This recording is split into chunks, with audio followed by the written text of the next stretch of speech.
नमस्कार मंडळी माझ्या जय हिंद ब्लॉग या चॅनलवर तुमचं पुन्हा एकदा मनापासून स्वागत। तर मंडळी, आज आपण निघालो शेताकडे। 3 दिवस पावसाचा इशारा दिलेला आहे। सध्या तरी वातावरण आमच्याकडे तर शांत आहे, पाऊस वगैरे काही नाही। रात्री थोडी झिमझिम येऊन थांबलेलं आहे। तर जाऊ म्हणलं शेताकडे, आणि शेताकडे जाऊन तुम्हाला बी दाखवतो शेतातला आज बघू आज काय झालं ते, कशी परिस्थिती आहे।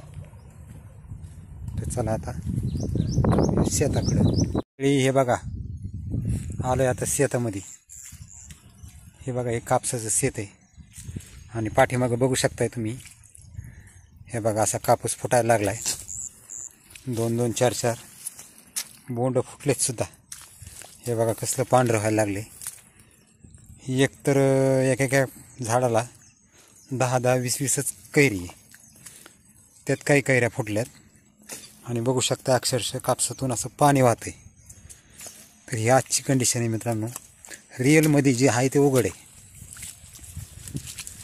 आणि अशा कंडिशनमध्ये आणखीन पुढचे 3 दिवस पावसाचा इशारा आहे।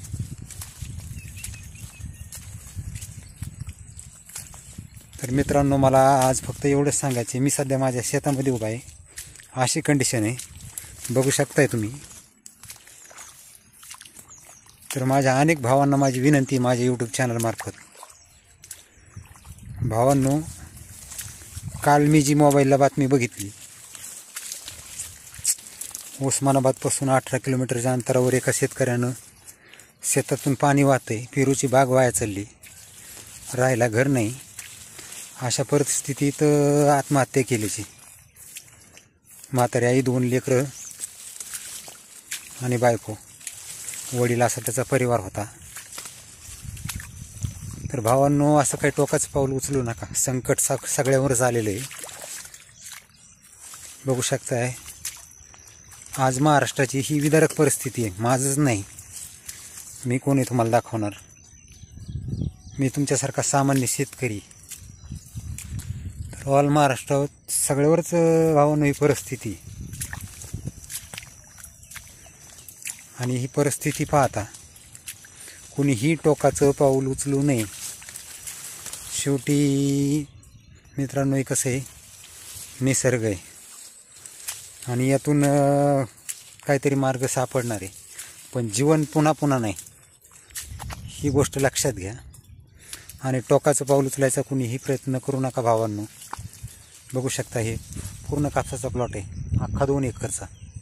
बघू शकता, अख्खा 2 एकरचा प्लॉट आहे। खाली 4-4 बोंड फुटलेत, पांढरा कापूस चमकायला लागलाय, पूर्ण प्लॉटमध्ये पाणीच आहे। तुम्हाला पूर्ण कंडिशन दाखवतो, अक्षरशः पायाखाली सुद्धा चिखल आहे। पण शेवटी भावांनो, हे बघा, निसर्ग आहे आणि वेळ सगळ्यावरच आहे। तर माझ्या चॅनलमार्फत माझी पुन्हा एकदा कळकळीची सर्व भावांना विनंती, भावांनो, टोकाचं पाऊल उचलू नका। वेळ आली, वेळ निभावून न्या। कर्ज झालं एखाद्यावर तर ते आज नाही उद्या फिटल। कुठल्याही मदतीची कोणाची अपेक्षा न ठेवता स्वतःच्या पायावरती उभं राहण्याचा प्रयत्न करा। हे जीवन पुन्हा एकदा सांगतो, पुन्हा नाही भावांनो। त्याच्यामुळं सगळ्यांना कळकळीची विनंती आहे, जे माझ्या भावांना काल केले, त्याच्या कुटुंबावरची परिस्थिती आली, तिचा विचार करता हे जीवन पुन्हा नाही। आणि अशी वेळ सर्वच महाराष्ट्रातल्या शेतकऱ्यावर आज, बार्शी असेल, भूम असेल, परांडा असेल, सोलापूर जिल्हा असेल, किंवा पूर्ण आमचा मराठवाडा असेल। आता मी सध्या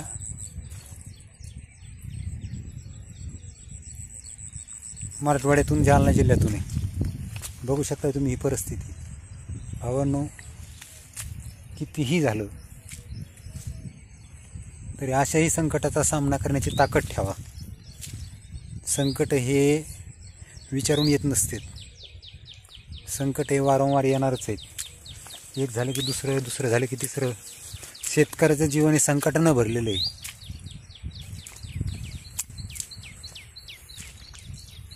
जगाचा पोशिंदा म्हणून लोक आपल्याकडे बघतात आणि आपणच शेतकऱ्यांनी असं खचून टोकाचं पाऊल उचलणं हे योग्य नाही. हे बघू शकताय माझ्या पाठीमागं आता माझीच हीच अवस्था आहे, तरीही मी तुम्हाला एक प्रामाणिक सल्ला देण्याचा प्रयत्न करतोय मित्रांनो. कारण खचून जाऊन सुद्धा नुकसान आपलंच आहे, यातून कोणी आपल्याला सावरणार नाही.